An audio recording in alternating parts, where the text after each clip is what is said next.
Expedia and Visit Scotland invite you to come step into centuries of history that await in Scotland. Castles steeped in legend walk along cobblestone streets. Come share the warmth of stories passed down through generations. This is a place with a past that is fully present today and all yours to explore. Plan your Scottish escape today at expedia.com/Visit Scotland. My body routine right now, it's all Sol de Janeiro, the sensorial body care brand inspired by Brazil's beauty rituals. Body Bada Lotta lotions bring 24-hour weightless hydration, now with 3 textures and different ingredients. Vitamin Infused is lightweight and silky. Skin Refresh is an ultra light water gel. And Moisture Melting is a rich milk to butter. So yeah, you are the vibe. Shop new Body Bada Lotta lotions on soldejaneiro.com.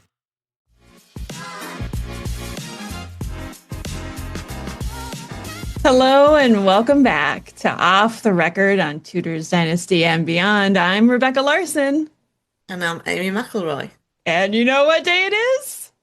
Sunday! It's Sunday!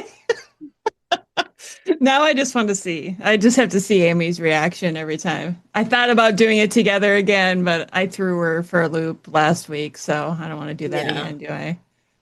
But if you haven't seen the thumbnail for last week's episode, you need to go and look at it and tell me what Rebecca is actually doing.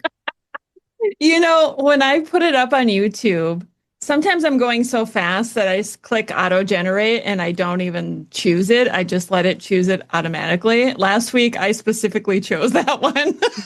It just made me laugh. I can't even recreate it, but it's just made me laugh. Yeah, so you have to go to last week's episode on John Cheek so you can see the freeze frame I chose. Yes. For it. So speaking of last week and John Cheek, the episode seems to have done very well. And I feel like we got a few comments. So do you want to go over those first? Yes. So Douglas said he loves us. Thank you very much, Douglas. And he said John Cheek is one of his favourite people from Edward VI's reign. So that was pretty cool. Douglas is a big Edward VI fan, so I'm not too surprised. Laurie said, loved hearing about Cheik's life. He definitely experienced a lot. He certainly did. Yes. This one is actually for you. So Mark says, Mountain Dew is now sold in our supermarket, so you can go and get some next time you're in the UK. Love when people are worried about me. Mountain Dew. Making sure when you're in the UK, you can get your Mountain Dew. Okay, the key is, though, I only drink diet Mountain Dew, so that I probably won't even be able to find, because that's like got aspartame in it, and I don't think you guys do like the artificial. No. Sorry, Mark. Laura says, nice to learn more about John Cheek. Interesting video. And then this next one from Douglas is quite interesting, and I wholeheartedly agree with this. He says, it's interesting that Henry VIII, while proclaiming himself a Catholic, appointed Richard Cox and John Cheek, both Protestants, as Edward's tutors. Yeah, that is interesting.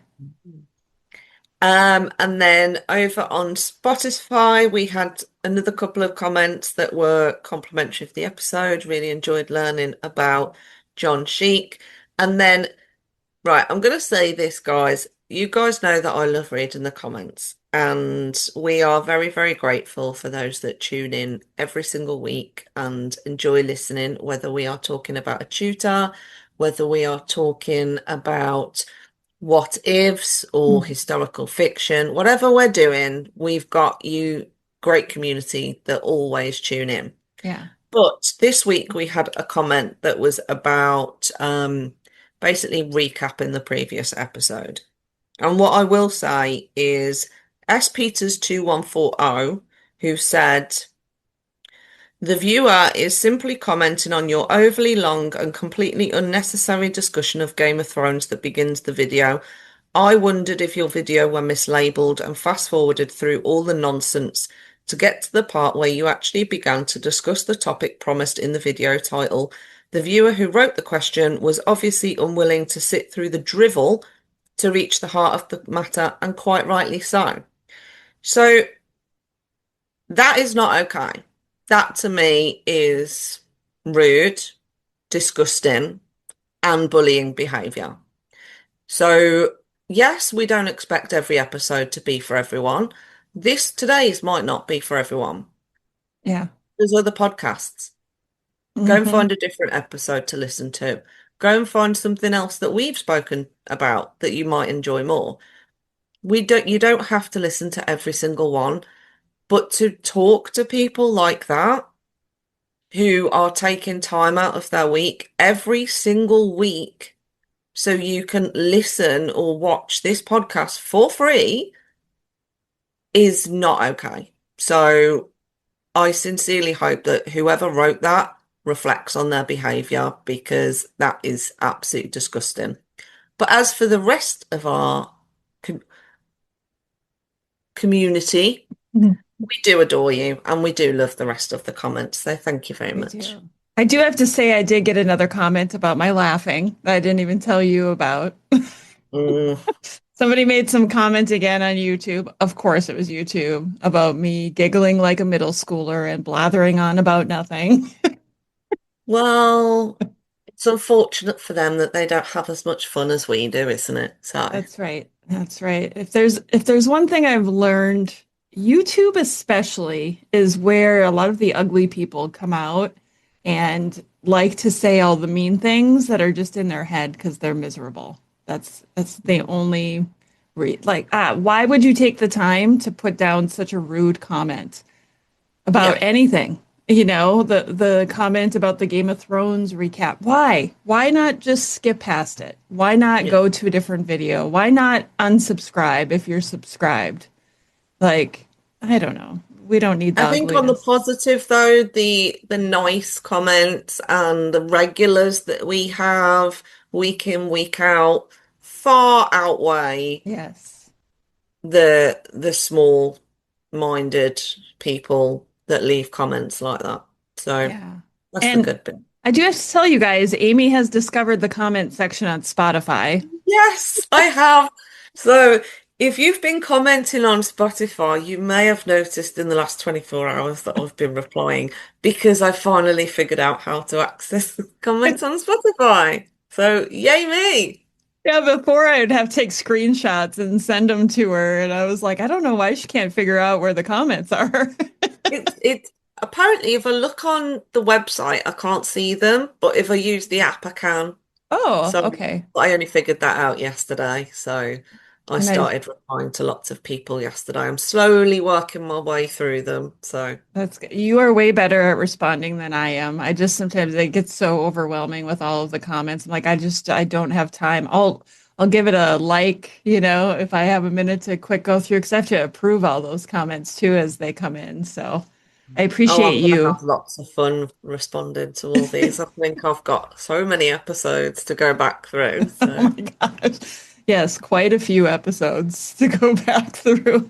yeah, Well, today we decided to do another Tutor episode, and Tutor with a T, not with a D.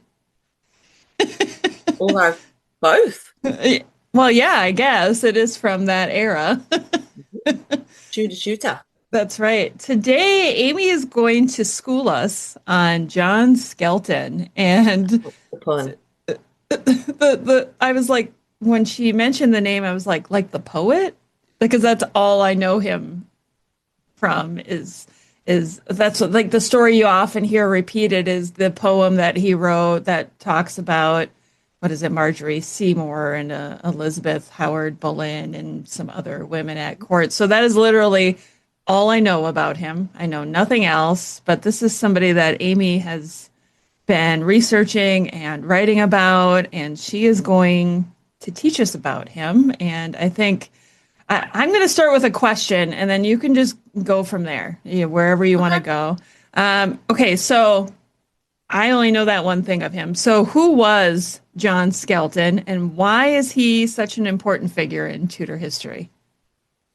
So he was a poet. You are correct on that. But he was also a royal tutor. Hmm. So um do you want to know anything really, or do you want me to just give a bit of an overview about his life? Yeah, let's just kind of start with an overview and then we can kind of get into it. Okay, so he was born 1460s, like the early end. We think in Norfolk.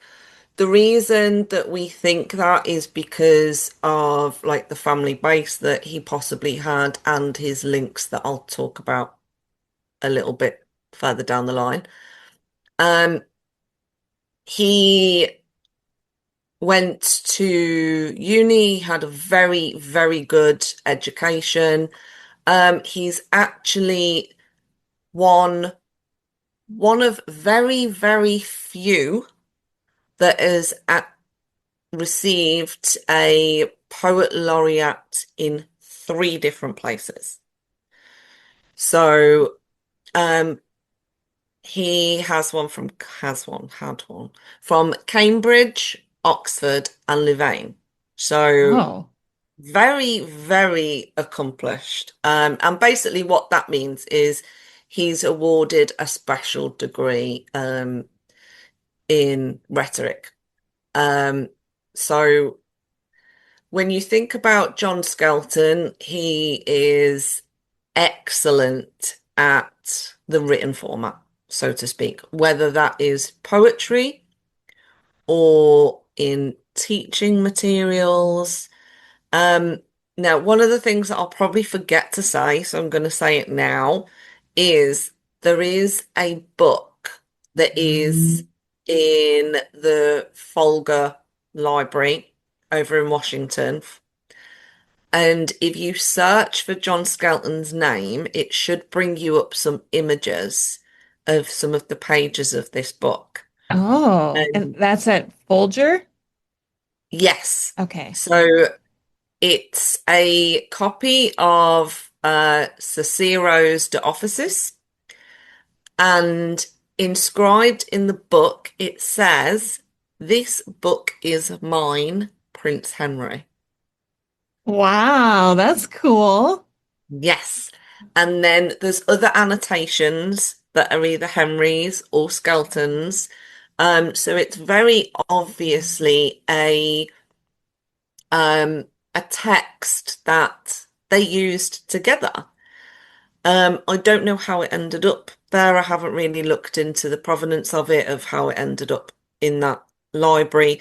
But I love the fact that you can literally just go online, give it a Google, and it will bring you up those images. Um, and you can yeah, literally see Prince Henry's own handwriting declaring that that book is his. Oh, I So wrote this down so that I can go find the link and hopefully share it in the show notes. So for everybody. I can also send you the title after this if you want to add it into Okay. the description. Perfect. So what did he do? So he obviously, as I said, went to uni. Now we think he had some links to some important people. So after he'd got his BA and his master's, um, he the links seem to appear around then for the Parsees, who are obviously based in Northumberland. Yeah. Um, so there's possible links there, and throughout his life, in some of his writings, his letters, some of his poems, he does make reference to the Percy family. And he also wrote an elegy when Henry Percy, the fourth Earl of Northumberland, died. So some may argue that he wrote it for a reward, possibly, but it's not every day that you would write a random elegy for somebody. So the Yeah. possibility that he knew them is quite likely. Um, so by this point, that was 1489, he was quite established as a poet. William Caxton, the printer, refers to him from that point as poet laureate. So he is printing works. And then in the 90s, around 1496, is when he's appointed as tutor to Prince Henry. Now, the interesting thing is Henry VII, in my view, kind of like kicked the ball out the ballpark here, because usually royal children, medieval ways, would have been taught, if it was a boy, obviously they would have tutors. Um, Many were priests belonging to the royal household. And then you would have like men at arms that would train the young boys at their martial sports and all of that kind of stuff. Poets as tutors was pretty much unheard of Yeah. until Henry VII, and he didn't employ one but two. So the Oh, first one was Bernard Andre. He was employed as a tutor to Arthur. And then we have John Skelton, who's employed as a tutor to Prince Henry. Whilst he's employed as Henry's tutor, he writes a book called Speculum Principis, and it's essentially what is known back then as a mirror for princes. So it's a guidance work on how princes should act, their piety, their morality, all of that kind of stuff in basically the correct behavior of a prince.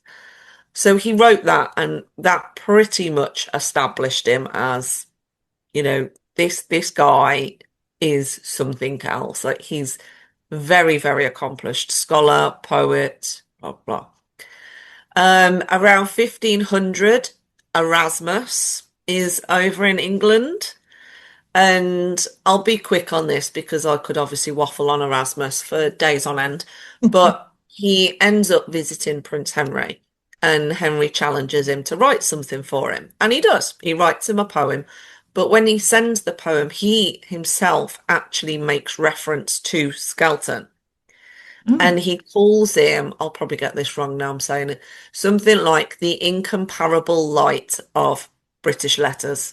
So, yeah, wow. pretty big compliment from somebody like Erasmus. Obviously, Erasmus wasn't at the height of his fame then, but still a compliment.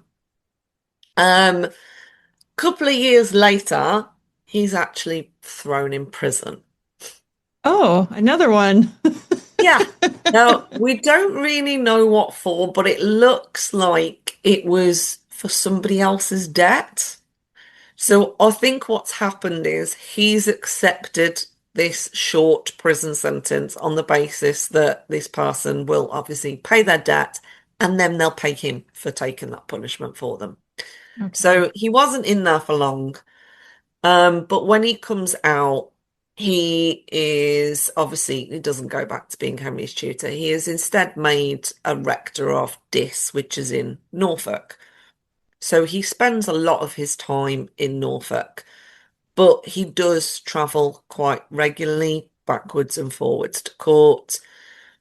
And I think it's around this time that you could probably say um, he becomes a bit of a nuisance to some, we'll say that.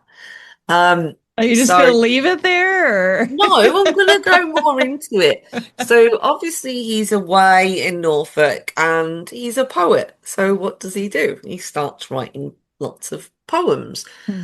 And Skelton is known for two things mostly with his poetry. The first is something that came out of it that is now called Skeltonics.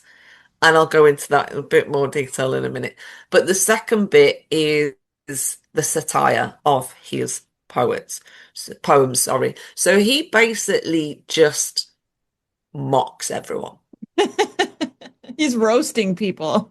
Yes, he is literally just roasting people, but they can't really do anything about it because of the way he writes, and obviously he's got the royal favour. So the first one he does is called, well, not the first poem, of course, but one of the first ones that falls into this category is called The Barge of Court. And it's very like mocking about life at court, like essentially mocking the people there for how they treat royalty, how they all fall over themselves for royal favor, all of that kind of stuff. But obviously, in doing so, he's asking for that royal favor himself. So it's also quite ironic. Yeah. Um, and then he obviously continues to publish stuff. Um, he is still involved in court life to a point. So he he writes about memorable events that are happening at court. So for instance, when Henry VIII succeeds to the throne, he obviously writes a poem to Henry, and Henry doesn't forget his tutor. He actually appoints him as Orator Regius, which is basically the royal speaker kind of thing. So if anybody's got to give a speech about the royals, it's going to be him. And he actually becomes the royal poet as well. So he is essentially tasked with writing poems for any memorable event that happens. And one of the first things that happens is, well, not one of the first, but one of the most memorable is the Battle of Flodden. So obviously Henry is out of the country at that time, and news starts flying that initially it looks like Skelton believed that James was injured and not dead. So he writes what he thinks is correct at that time. He changes it very, very quickly, but what he ends up producing is called A Ballad of the Scottish King. And it just mocks the Scottish, which was his job. But at the same time, it's like, oof, it's a little low. Like they've just lost their king and thousands of men. Like, but that's his job. So Yeah. that's what he does. He writes this poem. He mocks the Scottish, um, and obviously he's getting rewarded for all of this. Um, then he starts digging into plays as well. So the biggest play that he does is called Magnificence, and it it basically highlights corruption in the court and the church. So he is obviously by this point offending people. Does he quit? Nah. So he still carries on. So in the 1520s, he's then pretty much made an enemy of Wolsey. And obviously, Wolsey's powerful at that point. Does Skelton care? No. What he actually does is write poems that target Wolsey instead. So he writes, there's one called Speak Parrot. There's one called Colin Clout. And then there's another one that is Why Come You Not to Court? And all of them target Wolsey. They are all about how rich he is, showing off his wealth, that he's not as pious as he makes out. And yeah, they are quite funny. Like if you want to have a read of them online, obviously they are all written in very old English, but they are worth having an attempt to read anyway, because they are quite funny. Um, so obviously Wolsey's not happy. But again, what can he do? At one point, he does have to take sanctuary at Westminster Abbey because Wolsey issues a warrant for his arrest. So he goes into sanctuary at Westminster and then decides he should probably make friends with Wolsey. So he decides to be a bit more complimentary and, well, not really complimentary. He decides to just not target Wolsey. And instead, he writes what is his most famous poem, The Garland of Laurel. So this poem is all about his career as a poet. So there's bits in there about him being appointed as Henry's tutor, how proud he is of that. There's bits about like Henry's career as well, like how Henry is the star of the world, all of this stuff. But it's always Skelton is really the star. So it's basically a massive self-promotion. But he does that, but within it, because he's expressing gratitude and he's complimenting his patrons and all of that, he wins people around. So people aren't mad at him anymore. So he literally gets away with insulting absolutely everyone and nobody does anything. Amazing. So Skelton, when does he die? He dies in 1529. So not too long after his arguments with Wolsey. And he's actually buried in, if you've ever been to Westminster Abbey and you're looking at it straight on and you've got St. Margaret's Church here, that's where he's buried. Now, sadly, his tombstone and his epitaph no longer survive. But that is where he's buried. And obviously, since then, his works are still published. His poems are still read everywhere. But I think the biggest thing I found with John Skelton is he seems to bridge that gap between medieval and Renaissance. So when he's teaching Henry, it's a humanist curriculum. But he is still kind of set in the medieval ways himself. Yeah. So he's really, really interesting because he seems to have one foot in either camp. And I suppose you could probably argue that he's like the last of his kind because after him come the likes of Lineker and Lilly and Ascham and all of those guys who are 100% humanist. Yeah. There's no more poets appointed as tutors for the Tudors. He's literally that that final one of his generation.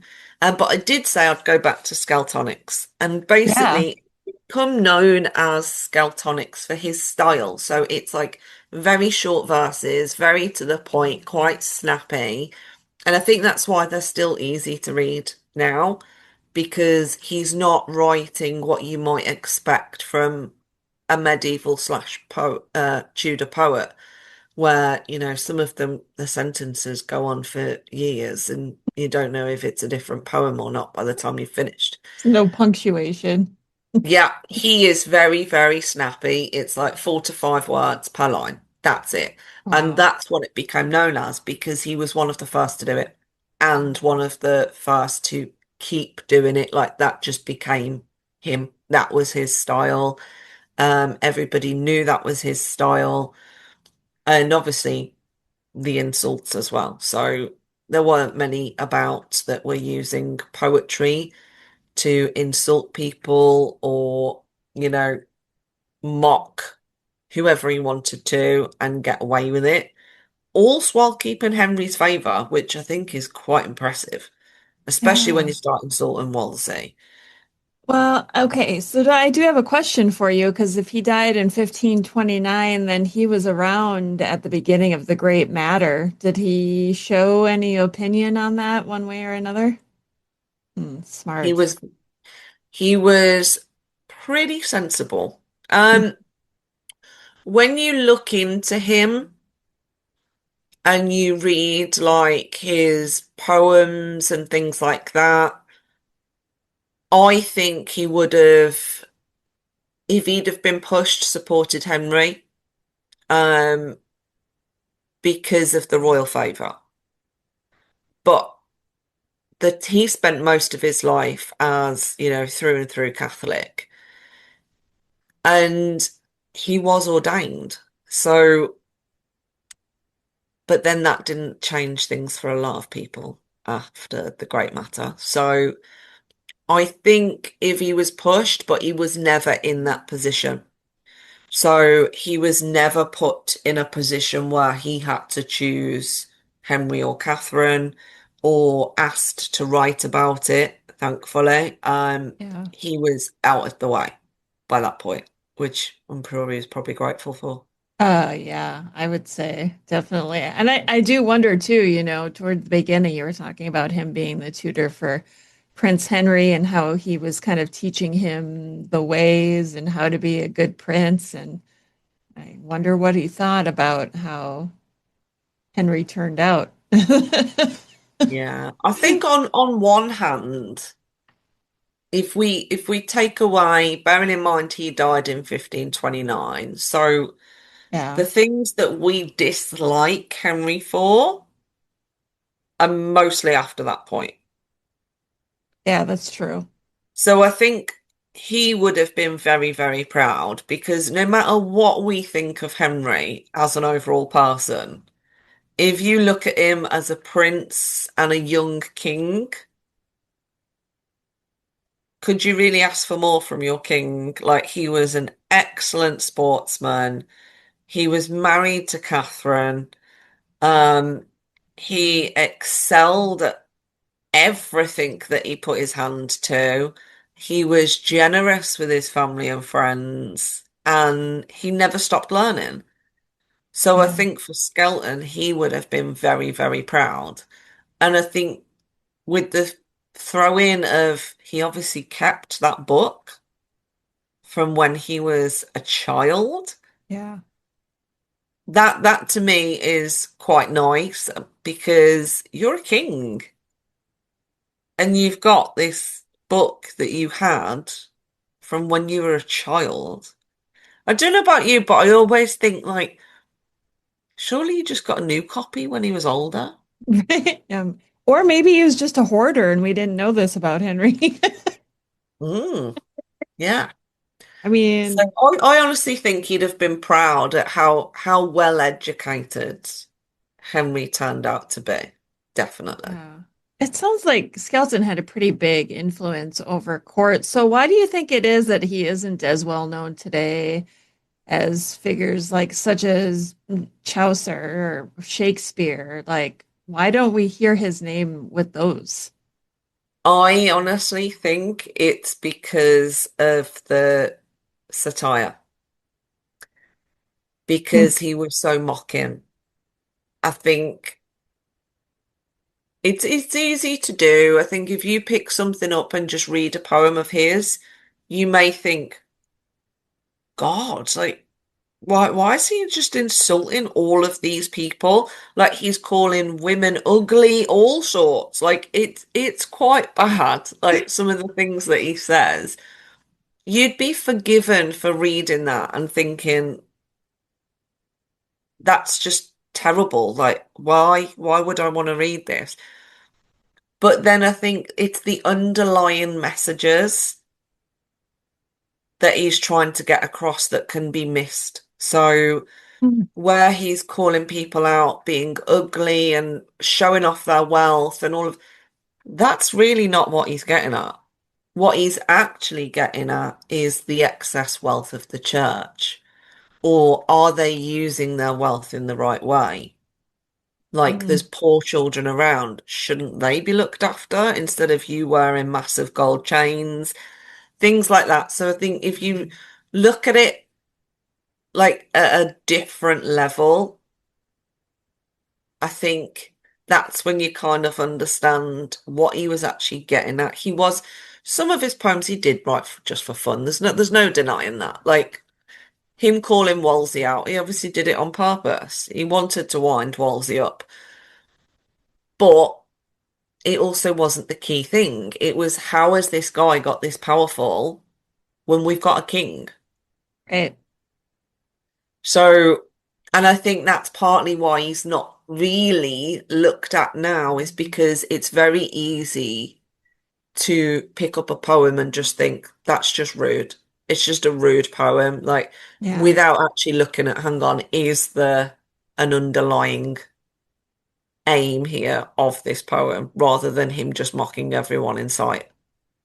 Yeah, I feel like it's easy for us to look back now with hindsight and say it's so obvious that Woolsey was running the show. But during their lifetime, did they see it like we see it? I'm sure they noticed. Obviously, he noticed enough to mention it. Was he the only one brave enough to put it in print? And do it via a poem, because then what Yeah. can you say? Oh, it's just for entertainment. Doesn't mean anything. I'm not writing a treatise and publishing it, and I'm just writing a poem that, yes, happens to be published, but it's entertainment purposes. It's not a serious piece of work, except obviously Wolsey's not stupid. Hmm. So a lot of the stuff he can get away with because the people reading it are not focusing on the underlying message.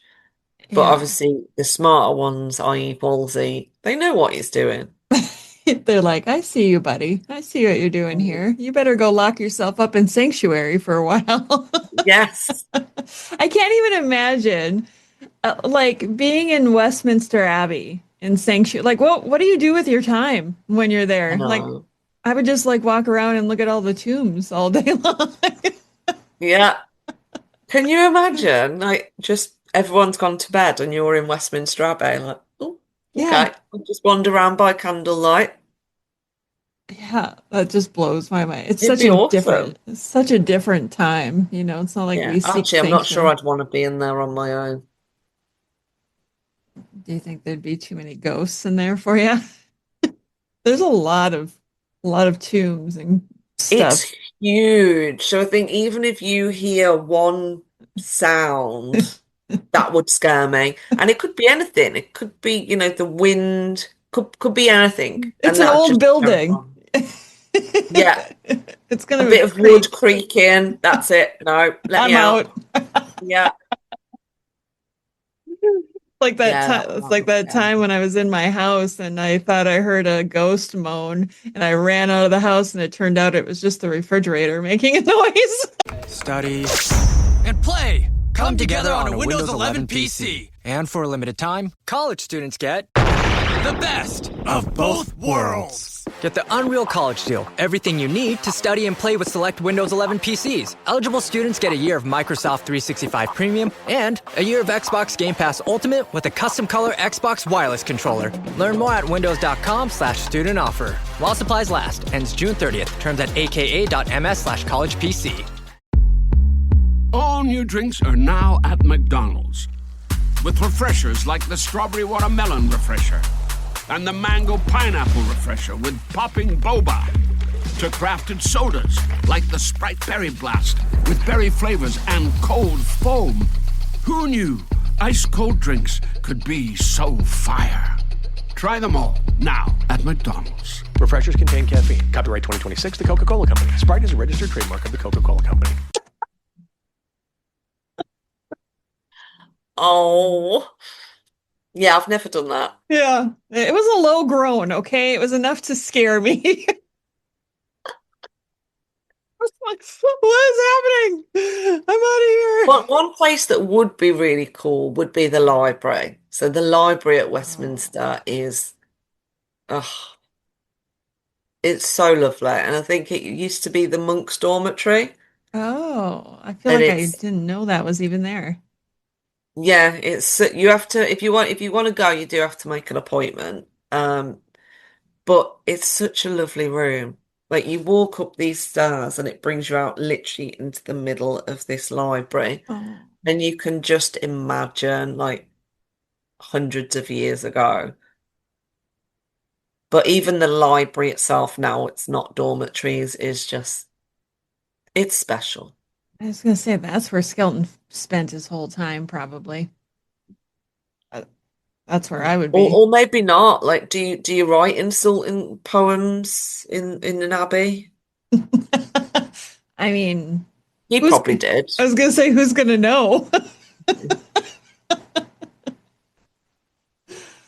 Okay, so I have a hypothetical question for you then when it comes to Skelton, because it seems like you know him pretty well. So if he were alive today, what kind of writer or commentator would he be? Ooh. Oh, that's a good question. Oh, I feel like would he I write? think I think he'd be that like when you read those like brutally honest people, like there's no sugarcoating. It's brutal. It's to the point. There's no flowers to nicen it up. There's nothing. I think he'd be like that. Oh, I guess I thought he was going to be more like a satirist, like writing for The Onion.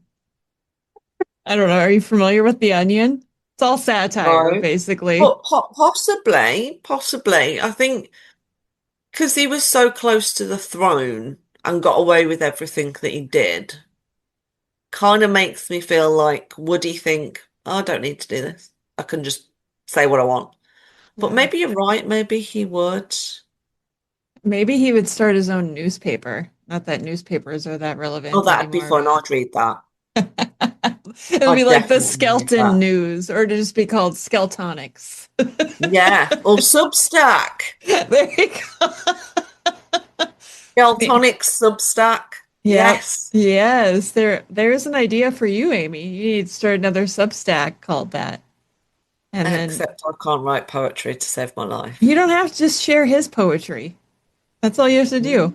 Make it like it's Ooh. him. It's his page. So, I just gave the idea Oh, to that would everybody be else. fun. Maybe I should. If you're listening right now, don't take my idea. This idea is for Amy only. But please tell me if I should do it, because I'm not going to do it if it's only me and Rebecca reading it. And I probably won't even read it. So Just be me reading my own post. Yay. she's like, I got one follower. It's Rebecca, but she never reads or comments or likes anything. I think it would be fascinating. I think that is one way to get a figure from history into the modern world and get people interested in them is by sharing the things like that make it seem like it's them doing it. I think we'd That like to is that be. is a good idea. I do like that idea. I'd love to give you more work. I know you don't like, you have so much free Yeah, time, I but haven't got enough. I have so much free time. gosh. I'm sorry. I didn't mean to put that on you, but I do think it's a great idea. If I have to say so, I think my idea was pretty fantastic.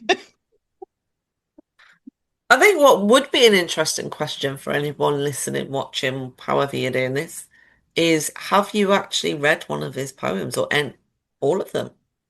And if you have, do you have a favorite? I have not, and no, I don't. There, I answered. This is Yeah, why maybe that can be your homework for next week. You have to God, read one no, one of his poems. I'm so tired of you giving me homework. I'm not doing it. I still haven't finished watching Vikings, so but I did rewatch all of The Last Kingdom and the movie again.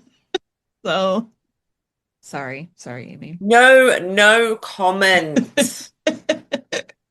I am intrigued. Now I do want to find the poems where he makes fun of people because that to me is entertaining. So I don't know. Is there a, Just, I don't know, maybe search for his shortest poem and read that one. how do I find the ones where he's picking on people? How would I search for that? Any of them. Oh, she was like, take your pick. Yeah. I'd probably go for one of the ones where he's mocking Wolsey because they're quite fun. So, Speak Parrot, Colin Clout.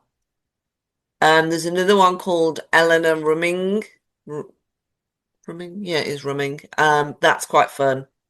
Oh, all right. I'm writing these down. We'll see if I find them. or if I take the time to look for them. Just being brutally If you honest. really want to, you could read The Garland of Laurel, but that's the longest, I think. Yeah, I feel like that's the one that I've at least read a little bit of, but not the whole thing. I Yeah, don't know. that one's less mocking, it's more praise me. Oh, okay. Yeah, I always struggle with poetry in general, even modern poetry. I just feel like I can't wrap my brain around the cadence of it sometimes. Mm, And so, and then you add Old English into that, and then you have to like stop like trying to read Shakespeare. It's we're not taught Shakespeare really in the schools here like okay. you guys are. And so it's one of those things, either you get it or you don't. And I feel like we read maybe Romeo and Juliet, and that was it. And I was like, I oh, think that's the thing though, that you go from someone like Skelton, who's writing these quick, snappy, mocking, to someone like Shakespeare. Do you know what I mean? Because there's yeah, not really that much time in between them. And I that's think true. that's a bit of what I was talking about earlier when I said like I think he's kind of like the last of his generation because after him comes the flowery language that we know the Tudors for. Yeah, So we know that they would write like really long sentences and it was always like rainbows and do you know what I mean? Like they yeah. never just write yes or no, do they? It's like I would love to for this reason or not this reason and blah blah blah, rather than just yes. Yeah. Or the opening of their letters. They always have like the same opening, and you're like, oh my gosh, you have to write all 52 words every single time. Yes. He just started and go, hey, what's up? Yeah. Your There we Majesty. go. So I think that's where we see the change. Like, and obviously Skelton could write like that. Like, you know, he was very, very well educated. But I think what we know him for is that poetry. And Yeah. that is different to how everybody else was writing at the time. I do find it really interesting where you mentioned at the beginning that Henry VII hired a poet to be a tutor, two poets to be tutors. That's fascinating to me because that would to me imply that maybe that was what Henry himself had. Do you want to know something else interesting? Yes, always. The first one was blind. What? Mhm. I feel like that just opened up a box of questions here. Like I don't even know where to begin. Yeah. Do you write Bernard him? Andre was blind. Do you write about him in your book too? Yes. Okay, well, then I don't want to go too far into it because I want to save some of that for when your book comes out. But I'm intrigued. I'm really intrigued by that. So, a blind poet slash tutor taught Arthur. Yeah. Wow, my mind is blown right now. And I feel like I have a whole new respect for Henry VII after I hearing that know. too. I mean, I know like Elizabeth of York's father was big into books and, collecting books and things like that. So, maybe some influence from her came into there. Okay, sorry, I don't want to get into your book any more than. No, no, no. But I honestly do think that Henry VII is not underestimated because I don't think people credit him at all for this, but his influence on education, because without him we wouldn't have had any of this. Yeah, true. They would have just carried on with the standard, oh, you go to your priest for your lesson, and then you go to your men at arms or your henchmen, whatever, for your military sports, and that's it. Bob's your uncle. But he didn't. He kind of broke the wheel and went, no, I'm going to employ these guys who are poets, but very, very well educated poets. It's not just Bob next door that writes poetry in his in Yeah. his spare time, and professional tutors. Now I was just thinking about Margaret Beaufort. I'm sure she had some influence in there too when I came to that. Yeah, Okay. yeah, definitely. I think Uh, we know that she pushed for education. She was a big Yeah. influence on education. Yeah. So, She was yeah. like, look, son, I know this blind guy. I think he'd be perfect to tutor your son. It just seems so random. Like how, I don't know how it worked in the 16th century or, late 15th century with uh, people who were vision impaired. Like, did they have Braille? I'm going to sound so stupid asking that question, and people are probably going to rip me apart for it. But like, I believe they had a assistant that would write for them. okay. So, okay, no, I'm going to see. I just like when I ask so many Bernard questions. Andre, this will blow your mind. Bernard Andre wrote a book. I, The blind poet yeah. wrote a book. Was he blind his whole life? I would say at some point he wasn't. Or did he always see? I'm telling you, all these questions are coming. Like, how did he learn? Did he always have He, somebody he reading? wrote he wrote The Life of Henry VII What? that you can still buy today, by the way, if anyone wants to go and get themselves a copy. I bet Nathan Amin has read that book. Absolutely, definitely. I'll add that to the list of my homework. This list is getting longer and longer. One of the things I just thought of I didn't ask you was like, did he ever get married? Did Skelton ever get married? So, did he have children? So you got to ask that question because he still could have been sleeping around. Not that I know of. Okay. Hmm. Doesn't mean he didn't, of course. Yeah. So, There's just no record of it. mhm. Interesting. Did he die in his bed? I assume so. There's nothing that says that like he was away or anything like that. It looks like a natural death in London. Okay. And at that point, he would have been, what, almost 70? Yeah.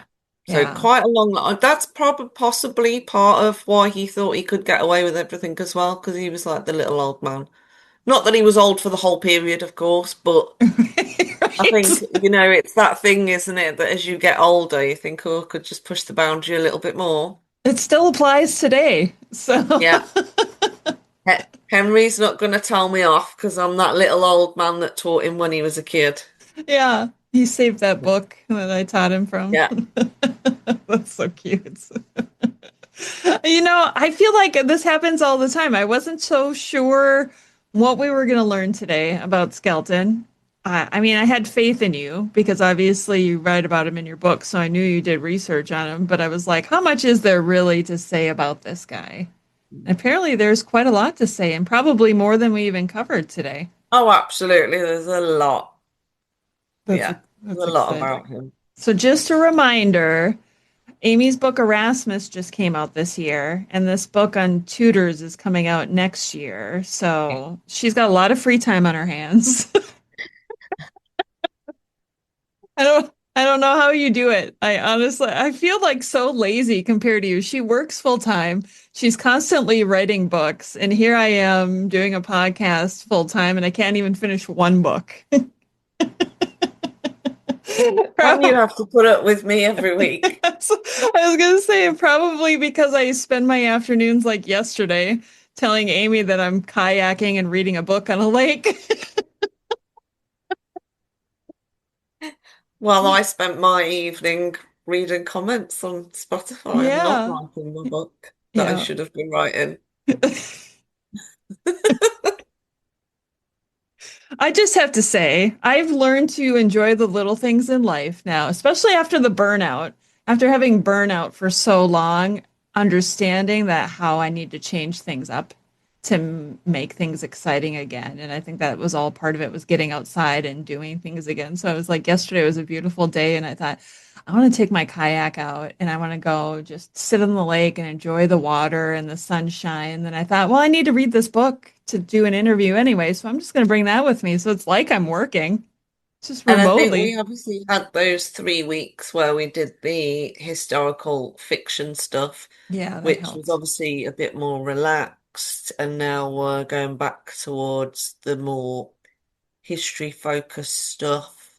I did notice in some of the comments yesterday actually that there were some ideas for what ifs. So Yes. I don't know if you're like me. Like I saw some of the what ifs and I thought, oh, that would be interesting. And then I immediately go to, could we turn this into 45 minutes or an hour?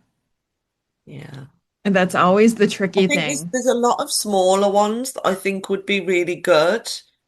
So maybe we'd have to do like an episode that covers more than one if they're smaller ones.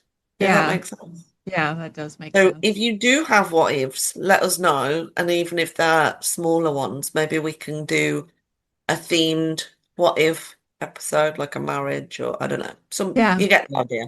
Yeah. I do kind of miss doing the what ifs. I thought they were kind of Yeah, fun they're and thought fun. provoking, aren't they? But we've had our rest and relaxation weeks. Well, So I have. Amy clearly hasn't. I'm just sitting around over here twiddling my thumbs. Just kidding. I'm not, but am I? Oh, Amy, I enjoy doing these episodes with you so much. I feel like I don't know how many we've done now. It's been quite a few, but I really look forward to doing these with you, probably more than I enjoy doing Matt Lewis ones because he just annoys me and he just doesn't listen. And yeah, I'm gonna tell him you said that. he's gonna, well, I'll cut it out. Are you still mad about last week? Is that what it is? That he hijacked the intro of your episode? He just ruined like my whole flow. I was like, how do I go on after that? I'm not gonna lie, Matt absolutely smashed that. It was brilliant. I do. I really enjoy doing those episodes with him too. I'm like, I don't want it to come to an end, so I have to find a way to extend it once we get down to after Richard III.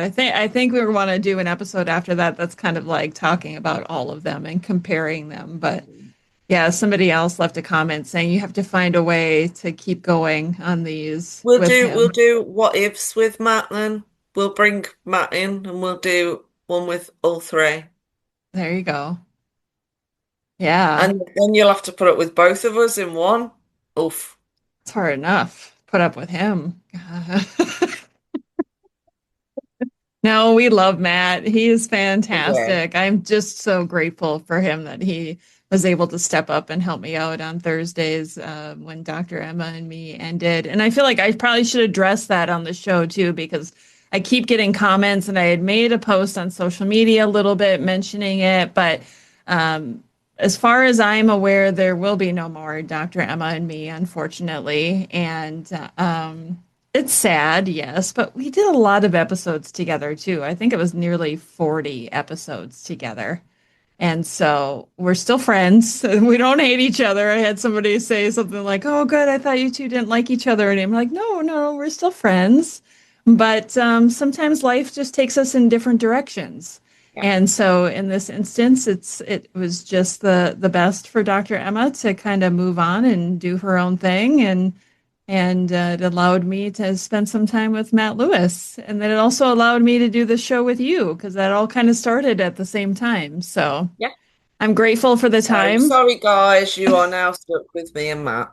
And I did feel like we had kind of run the course with the Spanish history stuff too with her. And it was fascinating and it was interesting. And I feel like the shift this year has been medieval more so.